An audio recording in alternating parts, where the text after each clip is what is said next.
Instant de fébrilité à bord de l'André Malraux.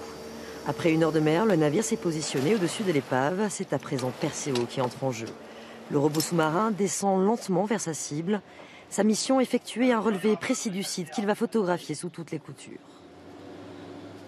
C'est une des rares épaves que nous avons vues, qui est malgré sa grande profondeur, plus de 500 mètres, elle est quand même intacte, ou presque. Parce qu'elle a eu la chance de n'être pas tombée sur la route d'un chalutier. Donc, mais on n'a que 2 épaves qui n'ont pas été touchées par les chaluts. Après une demi-heure d'attente, le robot envoie les premières images de l'épave. Elles sont impressionnantes. Car ce sont des milliers d'amphores qui se dévoilent, laissant deviner la structure du bateau qui les transportait. Il va falloir passer à la phase la plus délicate de la mission, prélever un échantillon. On a déjà attrapé une suspension, on peut en attraper une deuxième.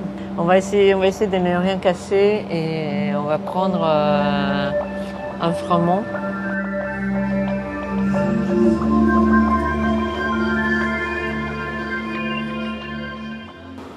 L'amphore revoit la lumière pour la première fois après 2000 ans passés au fond de la Méditerranée.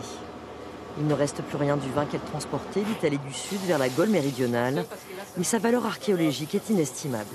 Ça nous permettra d'avancer beaucoup dans la détermination de l'origine du navire qui a fait naufrage ici, au large de Capo Sagro.